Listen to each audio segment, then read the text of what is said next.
अस्सलाम वालेकुम, मैं हूं हबीब अकरम। मुस्लिम लीग नून के ताहयात कायद नवाज शरीफ इलाज की गरज से 18 नवंबर 2019 को कतर एयरलाइंस की परवाज A7MED के जरिए लंदन गए थे और तब से अब तक वो लंदन में ही हैं। नवाज शरीफ को लाहौर हाई कोर्ट ने 16 नवंबर 2019 को बैरून मुल्क जाने की इजाज़त दी थी, जबकि उनके भाई शहबाज शरीफ को बतौर जामन उनके 4 हफ्तों में वतन वापसी के लिए हल्फनामा जमा कराने का हुक्म दिया था। इस तरह देखा जाए तो जिन्हें 1 महीने में वापस पाकिस्तान आना था, वो 3 साल से लंदन में मुकीम है। अब उन्हीं की हुकूमत में उन्हें सफारती पासपोर्ट भी मिल चुका है, लेकिन उनकी वतन वापसी का मामला लम्हाए मौजूद में भी धुंधला लग रहा है। इस साल 3 अक्टूबर को जब मरियम नवाज को अदालती हुक्म पर पासपोर्ट मिला था, तो वो अपने वालिदे बुजुर्गवार की वापसी के लिए हद से ज्यादा पुरुमीद लग रही। केस वो मेरा था, लेकिन उससे ज्यादा बेगुनाही मियां नवाज शरीफ की साबित हुई है। और नवाज शरीफ का रास्ता अब अल्हम्दुलिल्लाह साफ है। सिर्फ अब एक एप्लीकेशन देनी है कोर्ट में कि क्योंकि ये साबित नहीं हो सका जो उन पे झूठा इल्जाम लगाया गया था, हम देंगे एप्लीकेशन, लेकिन टाइमिंग का फैसला अल्लाह ताला को पता है, मियां साहब आप खुद करेंगे, लेकिन वो बहुत जल्द अपने वतन वापस आएंगे। नवाज शरीफ की वापसी का मामला नाजुक है, लेकिन नून लीग के लिए एक दरखास्त के जरिए मामले की गुत्थी को सुलझाना चंदा मुश्किल है।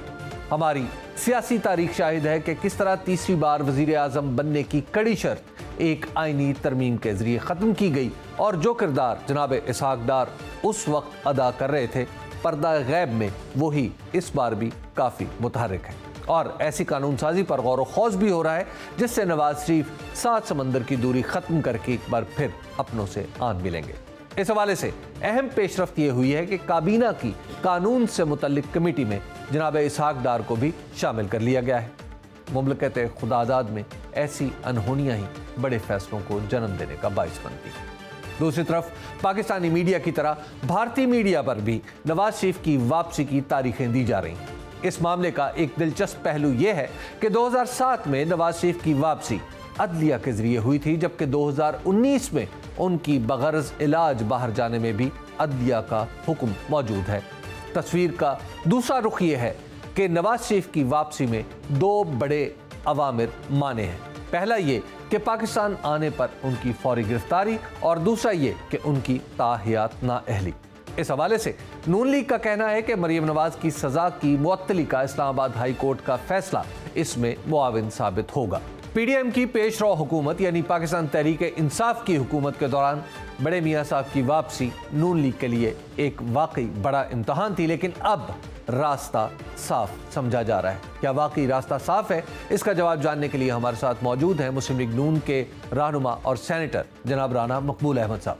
राना साहब, सबसे पहले तो ये बताइए कि नवाज शरीफ साहब वापस कब आ रहे हैं? अब तो इंडिया के अखबारात भी आज मैं देख रहा था, वहां पर भी इस बारे में स्पेकुलेशन हो रही है कि वो नवंबर में आएंगे, नवंबर के बाद वो दिसंबर में आएंगे, और उससे पहले भी स्पेकुलेशन जारी रही है। तो क्या अब वो वक्त आन पहुंचा है कि वो तशरीफ ले आए?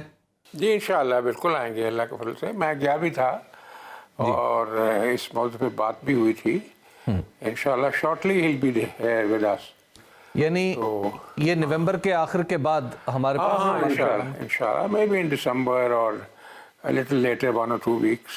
अच्छा, इससे ज़्यादा नहीं इंशाल्लाह। अच्छा राना साहब, ये बताइएगा कि जब वो वापस तशरीफ लाएंगे तो उनकी हैसियत एक इश्तहारी मुलजिम की होगी, जो अदालत जिसको अदालत ने बुलाया और वो अदालत में पेश नहीं हुआ। तो इस हैसियत में जब वो वापस तशरीफ लाएंगे तो उनके साथ क्या सलूक कर रही होगी? अगर वो पंजाब में आते हैं तो पंजाब पुलिस या इस्लामाबाद पुलिस? हबीब साहब, वो इश्तहारी मुलजिम कैसे हैं? कोर्ट ने भिजवाया और कोर्ट को वो इंटीमेट करते रहे और कर रहे हैं कंटिन्यूसली। लेकिन नंबर 1। नंबर 2, मेरी बात आप सुन लें, मैं लीगल पॉइंट पे आपके सामने रखता हूँ जी। अब जो केस उनके को-एक्यूज्ड का फैसला हुआ है मरियम नवाज का, वो केस भी ज़रूर पढ़ लेना चाहिए हमें कि डिवीजन बेंच ने क्या लिखा है मियाँ नवाज के बारे में। They say there is no proof against him regarding purchase of those apartments. तो बात करने वाली ये है कि ये तो एक क्लीशे बन गया ना, कोई इश्तहारी मुलज़िम है किसी को झूठे केस में सजा दिलवाई जाए अपने ओपोनेंट्स को, सारे मिलके ये करें और फिर कह दें कि वो इश्तिहारी है जी उसको तो। अच्छा, अगली बात ये है कि जो कानून कहता है आपके सामने, डार साहब को तो इश्तिहारी करार दिया गया था ना, वो आए ना, उन्होंने बेल फॉर अरेस्ट कराई ना, बेल फॉर अरेस्ट कराने के बाद इंटरिम बेल उनकी कंफर्म हुई है ना। लेकिन राणा साहब वो मेरी याफ्ता नहीं थे। जो ड्रीम जो है ना, ये ड्रीम इनका, अच्छा सजा याफ्ता की मैं बात आपको अर्ज कर लूँ, लॉ का हमें देखना चाहिए। 2016 में सुप्रीम कोर्ट का बड़ा एलेबोरेट लार्जर बेंच का फैसला है, उसमें कहा गया है, पहले भी ये कोर्ट्स का ये व्यू था कि appeal against the trial court verdict against conviction is extension of trial. ठीक, it is an extension of trial. इसलिए ये कन्विक्शन नहीं है। कन्विक्शन उस दिन होगी जिस दिन एपलेट कोर्ट जो है उस सज़ा को कंफर्म करेगी। इसलिए ये बात बिल्कुल एक मिसनोमर है कि वो कॉन्विक्ट हैं। He is not a convict. मैं और आपको एक मिसाल देता हूँ। यूसुफ गिलानी साहब को कन्विक्शन हुई थी 5 साल बाई ए नैप कोर्ट, और उस कन्विक्शन के दौरान ही contested the election of premiership and he was elected as a prime minister, because उसका बुनियादी तौर पर प्रिंसिपल ये था कि he was not a convict. इसलिए मियाँ साहब इज़ नॉट ए कॉन्विक्ट। तो ये इसीलिए बेल भी होगी और बेल कंफर्म भी होगी और उसकी हेयरिंग भी होगी। और मोस्टली जो हेयरिंग है इवन पर्टेनिंग टू मियाँ साहब, मैं सारी हेयरिंग मैंने अटेंड की हैं यहाँ इस्लामाबाद में, उसमें ये तय हो चुका है कि he is not the purchaser of those apartments. तो इसलिए ज़रा थोड़ा ख्याल करना चाहिए। हमारा यही लाइन ऑफ एक्शन है जो पहले हुई है। We'll go for bail for arrest and inshallah he'll land here जहाँ भी वो चाहेंगे। Then he'll appear before the court, before the high court, और इंशाल्लाह वहाँ बेल जो है वो कंफर्म होगी। फिर हो जाएगा जो अपना जो एक्सटेंशन ऑफ ट्रायल वाला प्रोसेस जो है मुकम्मल हो जाएगा इंशाल्लाह। राणा साहब, अगर वो किसी एयरपोर्ट पे उतरते हैं, मिसाल के तौर पे लाहौर में या इस्लामाबाद के एयरपोर्ट में, तो ये दोनों पंजाब की हुदूद में है। कराची एयरपोर्ट पे उतरे तो जाहिर है वो डिफरेंट मामला होगा, क्योंकि एयरपोर्ट तो वफाकी हुकूमत के नीचे है, लेकिन बाहर पुलिस तो सूबाई हुकूमतों की होती है। आप किसकी तो बात अगर वो कर रहे हैं? लाहौर में उतरते हैं तो क्या पुलिस, आप खुद आईजी पुलिस भी रहे हैं, तो पुलिस के पास क्या होगा कि लाजमी तौर पर वो अदालत के जो इश्तहारी करार देने वाले अहकामात है वो मानेगी, या जिस तरह आप उनकी तौजी कर रहे हैं वो तस्लीम करेगी? नहीं, उनसे पहले उनकी बेल फॉर अरेस्ट होगी ना, before he lands. Before he land से पहले बेल फॉर अरेस्ट होगी, और उस बेल फॉर अरेस्ट के की रोबकार या परवाना या ऑर्डर के साथ वो आएंगे, लैंड करेंगे, then will be free to move anywhere. और जो डेट फिक्स होगी, जिस वक्त तक इंटरिम बेल कोर्ट ने दी होगी, उस दिन वो कोर्ट में पेश हो जाएंगे। ये उससे 2 दिन पहले भी पेश हो सकते हैं। राणा साहब, एक उनका मामला है कि वो नाअहल हैं सुप्रीम कोर्ट के एक फैसले के तहत। अब इस तरह की भी शुनीद है कि आप लोग कुछ ऐसी कानून साजी कर रहे हैं कि जो उनकी अहलियत को दोबारा बहाल कर देगी या नाअहली के अरसे को महदूद कर देगी। देखें जी, ये तो मैंने भी मूव किया है और लेजिस्लेटर्स ने भी मूव किया है। जो 62(1)(f) है कि वो बिल्कुल अनप्रोपोर्शनेट है, अनरीजनेबल सज़ा है। Rather this amounts to miscarriage of justice कि जी आप एक को इतने बड़े पॉलिटिशियन को, स्टेटमेंट को सारी उम्र के लिए डिस्क्वालीफाई कर दें on a very frivolous charge which is not even charge, that is mockery of charge. तो कर दिया आप, ठीक है जी। और आपको पता ही है कि उसमें मुल्क की बार काउंसिल ने और सुप्रीम कोर्ट बार ने एक पिटिशन की हुई है for full court bench to revisit this decision, और वो टेकअप भी होगा और वो करना भी पड़ेगा। इसलिए मैं नहीं समझता कोई इसमें रुकावट है, क्योंकि वो जजमेंट ही इस तरह की है कि जो मैं समझता हूँ कि जूरिस्प्रूडेंस की तारीख में इस तरह की जजमेंट कभी नहीं आई, इस तरह की हल्की जजमेंट जिसे आप कहते हैं। राणा साहब, इस तरह ये तासुर नहीं उभरता कि मियाँ नवाज शरीफ साहब के लिए कानून जो है वो ज़्यादा सयाल हो जाता है और बारीक से सुराख से भी गुजर के अपना रास्ता बना लेता है? मिसाल के तौर पे 2007 में वो तशरीफ़ लाए तो उनकी अपील का पीरियड कंडोन किया गया। पाकिस्तान की तारीख में एक गैर मामूली वाक़या है कि उन्हें बाहर जाने की इजाज़त मिल गई, और अब जैसे आप बता रहे हैं कि एक दफ़ा फिर इस तरह के फैसले की उम्मीद है, तो ये जिसका और फैसला भी वो जिसकी रिव्यू पिटीशन भी मुस्तरद की जा चुकी है। देखें जी, वो तो फैसला जो है मुंह से बोलता है कि वो कोई ऐसा फैसला नहीं जो सस्टेन कर सके in the eyes of law and justice. अगर आप सब्जेक्टिव फैसले कर लें वो तो एक अलग बात है। इसलिए एक दो बंदे के साथ ज़्यादती हुई, अच्छे भले चलते निज़ाम को उन्होंने इतने फ्रिवलेस चार्ज पे कि आपने अपने बेटे से तनख्वाह नहीं ली, उनको डिस्क्वालीफाई कर दिया गया, that too for whole of life. आप देखें तो सही क्या और उसका बैकग्राउंड का भी आपको पता है। जो जस्टिस खोसा ने कहा था वो भी आपको पता है कि लॉ मेरे पास ले आए। इसलिए ये बैकग्राउंड इस किस्म की है कि वो बिल्कुल जवाज़ बनता है कि मियाँ साहब का जो है ये सज़ा ख़त्म हो। और वो 5 साल की अगर वो चाहते हैं कि बड़े बेकरार हैं तो 5 साल की रख लें। 5 साल से ज़्यादा कैसे उम्र कैसे रखी जा सकती है? That is not lawful.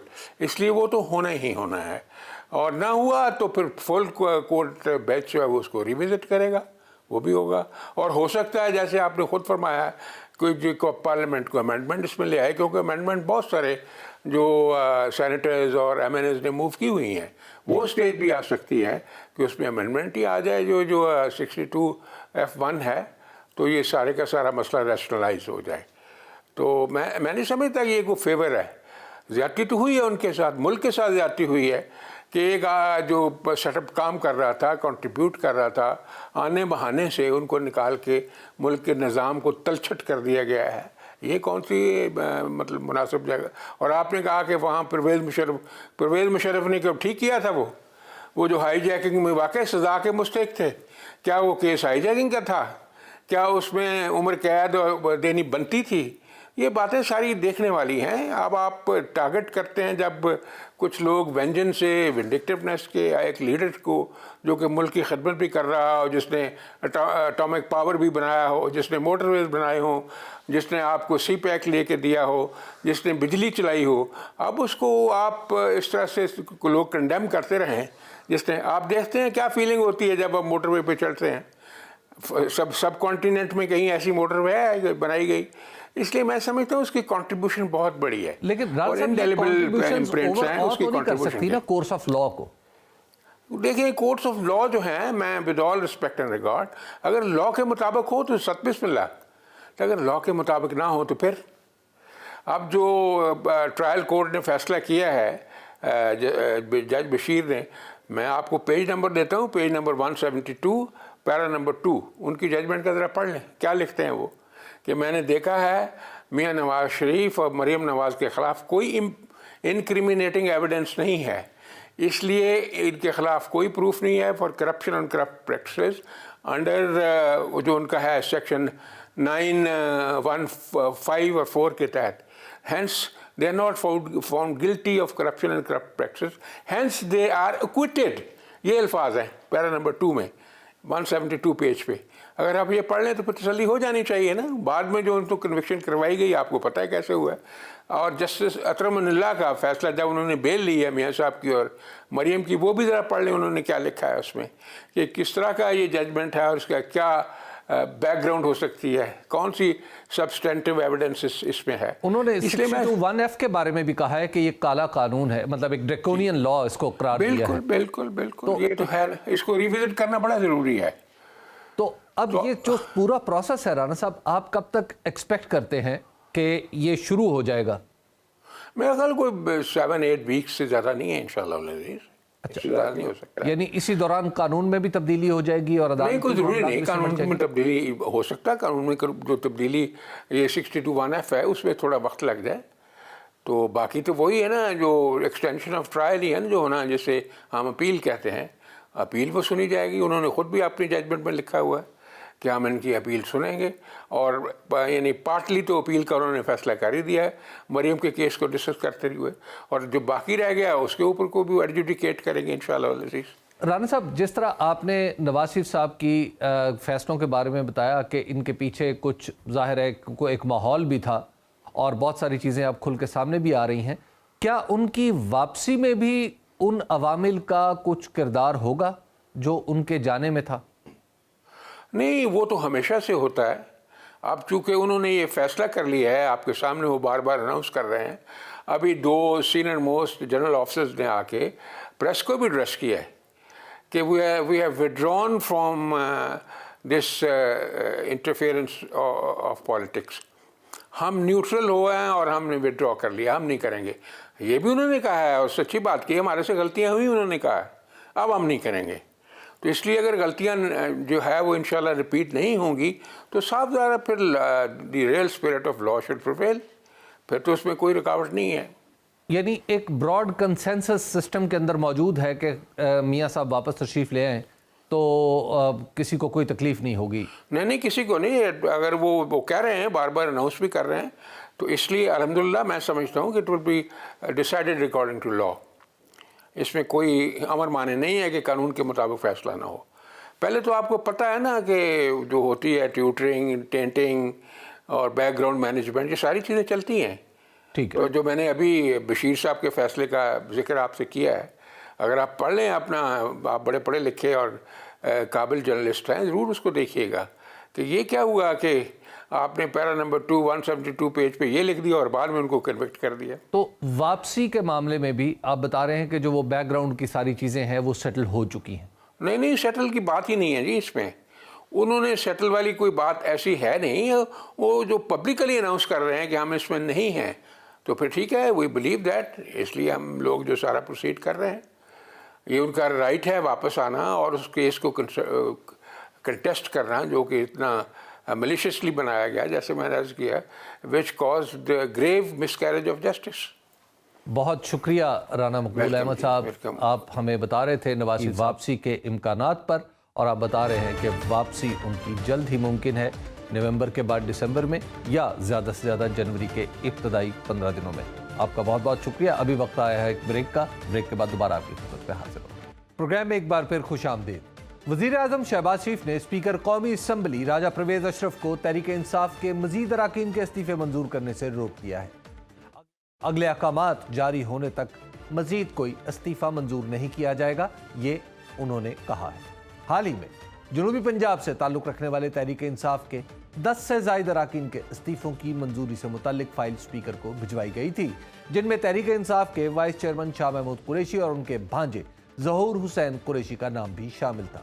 इससे पहले ये इस्तीफ़े मंजूर किए जाते वज़ीर आज़म की जानिब से स्पीकर को वज़ीर पार्लिमानी उमूर गुलाम मुर्तज़ा अब्बासी के ज़रिए पैगाम भिजवाया गया कि पाकिस्तान तहरीक इंसाफ के मज़ीद किसी रुकन का इस्तीफ़ा मंजूर न किया जाए, जिसके बाद इस्तीफ़ों की फाइल को रोक दिया गया है और अगले अहकामात तक किसी का इस्तीफ़ा मंजूर नहीं किया जाएगा। PTI के शकूर शाद और मोहम्मद मियां सोमरो के इस्तीफ़ों का मामला अदालत में है और इनके बारे में अदालती फैसला आने के बाद ही कोई हिकमत अमली इख्तियार की जाएगी। यहाँ गौरतलब नुक्ता यह है कि हुकूमत की जानिब से ये इक़दाम क्यों किया गया।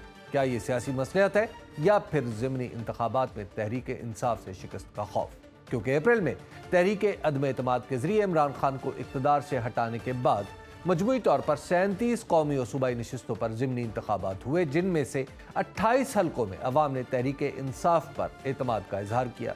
इस सूरत हाल के पेश नज़र मजीद इस्तीफ़ों की नामंजूरी इस बात की तरफ क्या इशारा है कि हुकूमत मजीद इलेक्शन नहीं चाहती? इस हवाले से बात करने के लिए हमारे साथ मौजूद हैं पिलडैट के सरबराह जनाब अहमद बिलाल महबूब। अहमद बिलाल महबूब साहब, इस वक्त ताज़ा तरीन सूरत हाल ये है कि स्पीकर कौमी असम्बली को कहा गया है कि आप इस्तीफ़े मंजूर ना करें जो आपके पास पहले से पेश किए जा चुके हैं।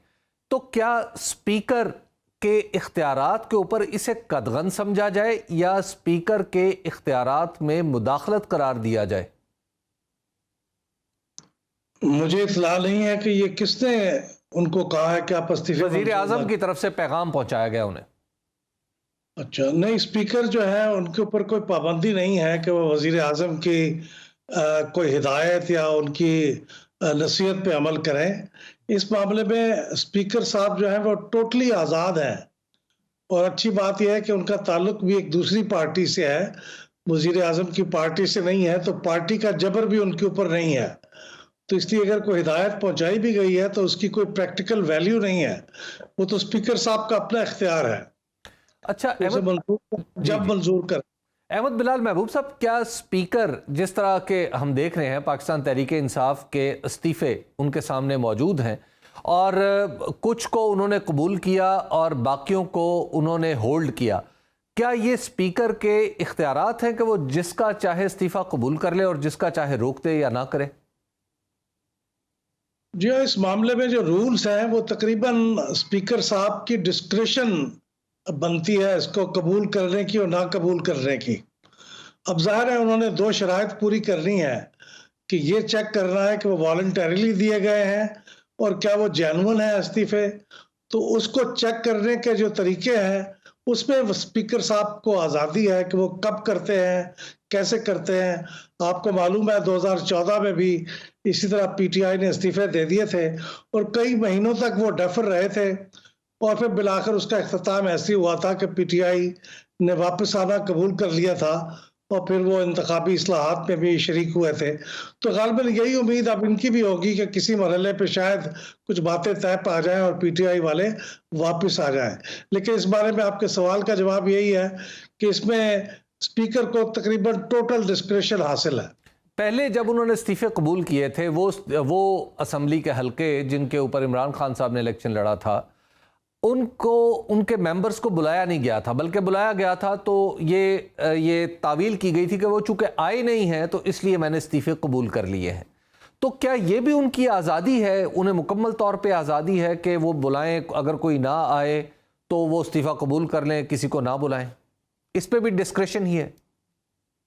वो ये बात कह सकते हैं कि मैंने अपने ज़राए से इस बात की तस्दीक कर ली है और मैं मुतमईन हूँ। असल में असल चीज़ यह है कि स्पीकर साहब का इत्मीनान, रूल्स ये कहते हैं कि इफ़ ही सेटिस्फाइड, तो अगर वो मुतमईन हो जाए किसी भी वजह से कि इस आदमी का इस्तीफा जेन्युइन है और इसने वॉलंटरीली दिया है, तो फिर उसका इस्तीफा कबूल कर सकते हैं। लेकिन मेरे ख्याल में इखलाकी तौर पे उनको उसका जवाब पेश करना चाहिए था कि आफ्टर ऑल सिर्फ यही चंद लोग क्यों हैं जिनके इस्तीफे मंजूर किए गए हैं, क्योंकि और भी बहुत से लोग हैं जो इसी कैटेगरी में आते हैं। तो उनको ये बात वजाहत करनी चाहिए थी, लेकिन कानूनन रूल्स के मुताबिक वो इसके पाबंद नहीं है। इसलिए जब अदालत में चैलेंज किया गया तो आपको याद है कि अदालत ने भी उनके चैलेंज को कबूल नहीं किया और यही कहा कि इस बारे में तो स्पीकर साहब का इख्तियार है।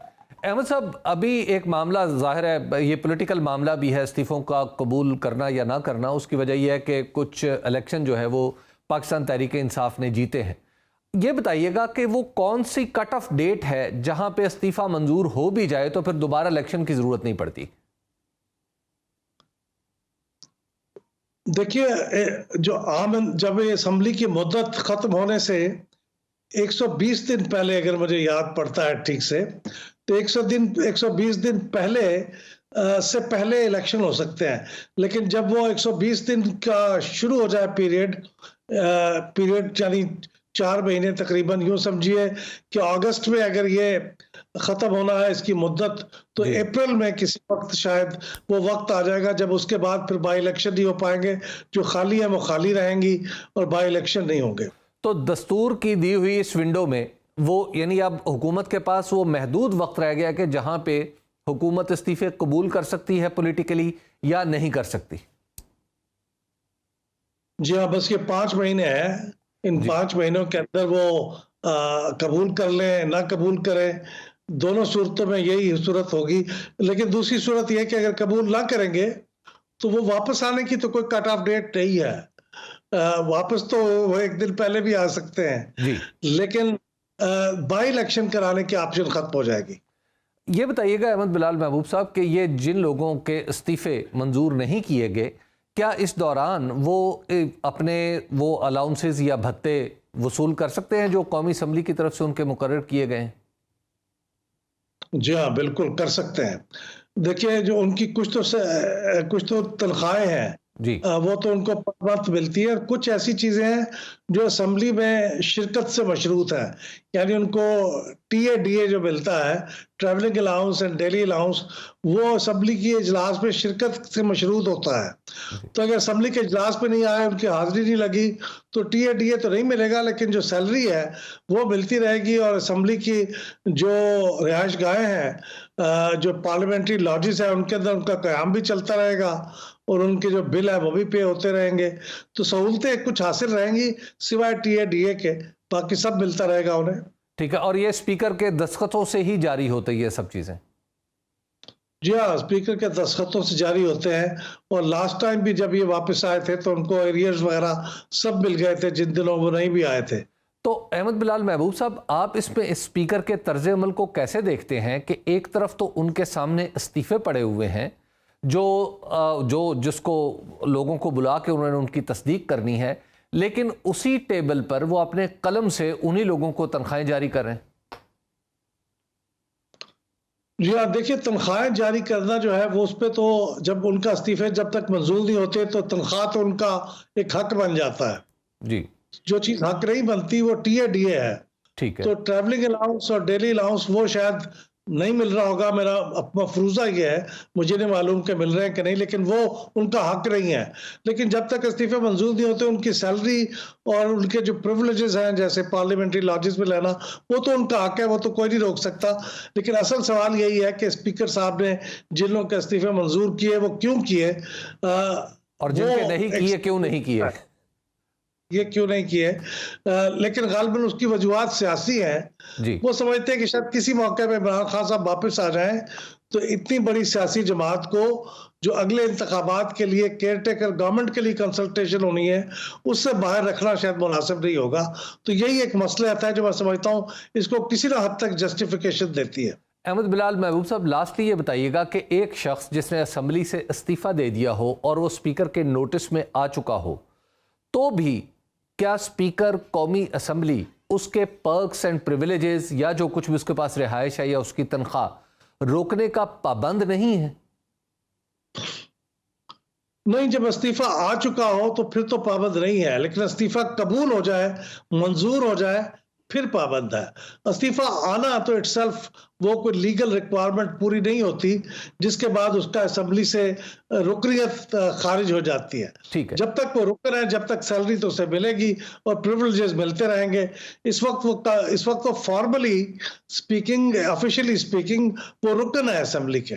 ठीक है, और इमरान खान साहब के अकाउंट में भी ये तनख्वाह आ रही होगी उसी तरह, और जो उन्होंने नए इलेक्शन जीते हैं उनकी क्या हैसियत होगी?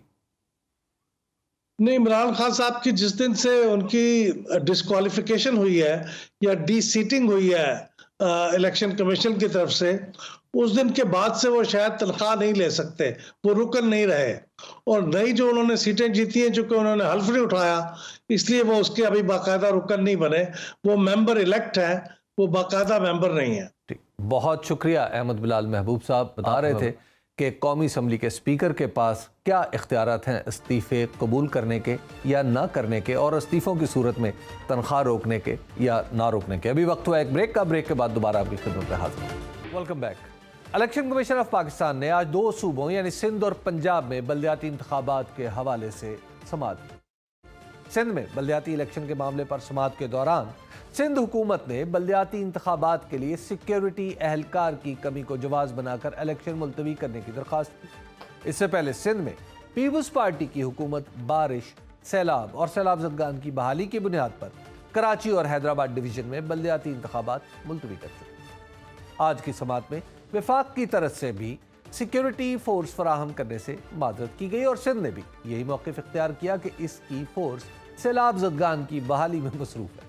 पंजाब में यह के बाद दीगरे 3 हुकूमतें आईं और तीनों ने कानून साजी के नाम पर बल्दियाती इंतखाबात में ताख़ीर की।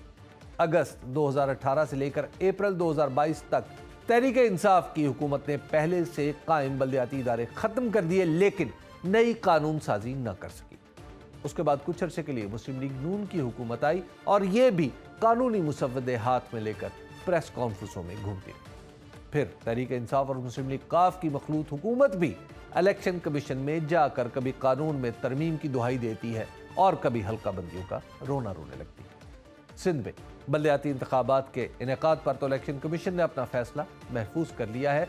पंजाब हुकूमत के बारे में इलेक्शन कमीशन ने जो अलग इजलास मुनक्किद किया उसके एलामिये के मुताबिक पंजाब हुकूमत बल्दियाती इंतखाबात के हवाले से लैतो लाल से काम ले रही है। इसने इलेक्शन कमीशन को नए बल्दियाती कानून के हवाले से जो कुछ फराहम करना था अब तक फराहम नहीं किया। इसीलिए आइंदा इजलास में पंजाब के चीफ सेक्रेटरी लोकल गवर्नमेंट और सूबाई वजीर बल्दियात को भी तलब किया जाएगा।